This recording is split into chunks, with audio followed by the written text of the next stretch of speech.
haven't had a chance to address the public since the last time I ran for office. Let's see, it must have been,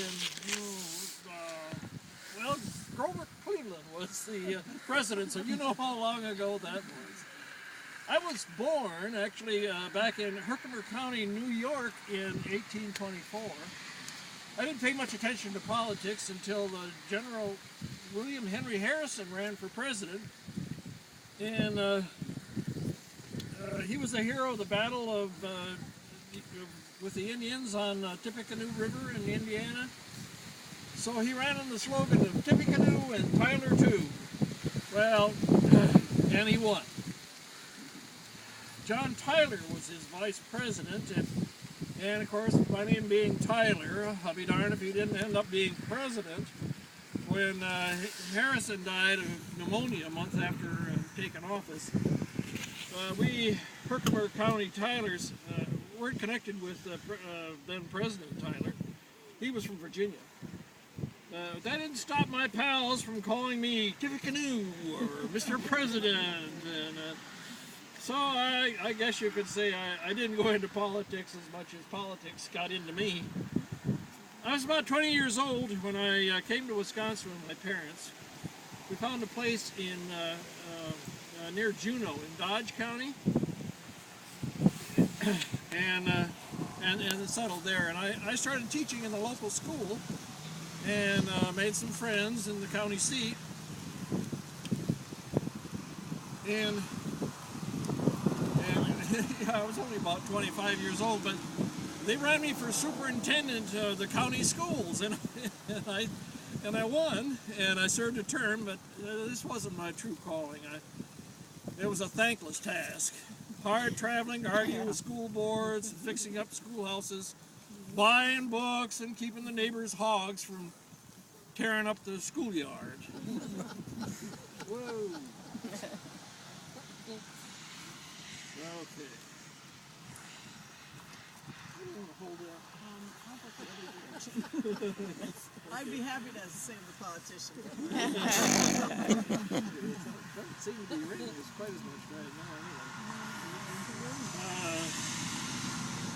Okay, so I came here to Del Prairie along with my wife Maribel. It was about 1851 or 52, right after the federal surveyors had come through. We could buy land directly from the government, and the land office in Stevens Point was charging $1.25 for an acre. We bought 80 acres east of Plainville over there, and another 20 back here on the river. It was a busy time. The settlers were moving in and up the river from Portage all the way to Quincy and up to Russia Creek. There was talk of a railroad from Portage running up this side of the river and crossing at Point Bluff. Salesmen were knocking on doors asking farmers to mortgage their land and sell the mortgages to the railroad for railroad stock. We didn't buy, but some of our neighbors did. They thought the railroad was a sound investment, and it was for about a year, and then the railroad went bankrupt. So, well, the speculators platted the Plainville village over here, hoping to sell lots to the newcomers. They called it Plainville to show settlers that it was clear of trees and ready to farm. It'd be harder to sell lots if they called it Forestville, you know. The Edsons and the Hatches, who settled up the river piece up here, they had a pack of children, and they started a school. I had my fill of schools from when I was in back in Dodge County, and Maribel, she killed me for this, so I'm already dead. Maribel, I didn't have any children there yet, so we weren't interested in schools. But I was interested in politics. The town of Del Prairie was organized in 1855, and I was elected to the town board. Then in 1856, folks across the river started agitating for their own county, and spin it off from Adams, and that happened in 1857, and Juneau County was born. It was cut out of Adams County. We kept the county seat on the Niles farm up in Quincy. That's where we held the first session of the Adams County Board with supervisors from only on this side of the river. I represented Del Prairie and I was elected chairman. And when the county split, our judge, John Miner, he was from Necedah. He went with judo, so I acted as judge here in Adams.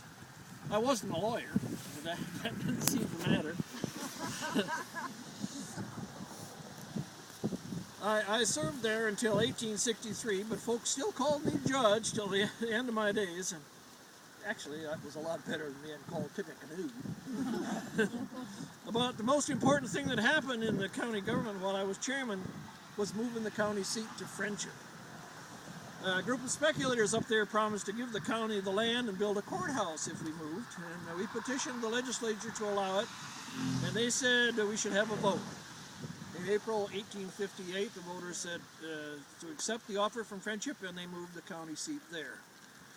They didn't waste any time building the courthouse. It was 26 by 40 feet with offices on the first floor and courthouse upstairs, courtroom upstairs. No jail.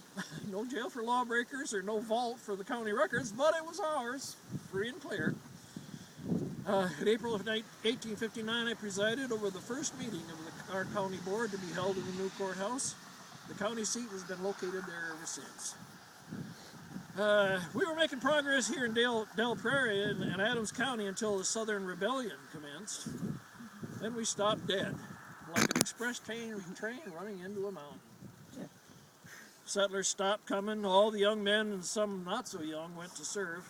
The women, children, and old folks struggled to keep the farms going.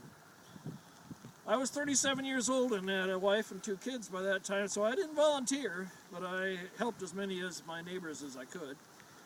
Then near the end of the war, the state issued its last draft for soldiers. Well, I was going to be conscripted anyway, so I went back to Dodge County and took their bounty and enlisted. I was in the 52nd Wisconsin Infantry from March to July of 1865. We were sent to Missouri to guard the Pacific Railroad for bushwhackers who didn't believe that the war was already over. It wasn't much compared to what a lot of the others did, but I was able to say I had served my country. I came home and resumed my old life, farming and politics. Adams County pretty much stood still. You couldn't buy land from the state for 50 cents an acre by then, but there weren't very many takers. It wasn't until the 1890s, I guess, that the new enough settlers arrived to start us to grow again. But I didn't live to see how it turned out. I was elected to leave this earthly realm in the winter of 1896. That was a presidential election year, but I never lived to see how it came out. You be sure not to miss your chance. In the USA, there's always an election sometime coming up soon, so be sure to vote. Thanks for coming.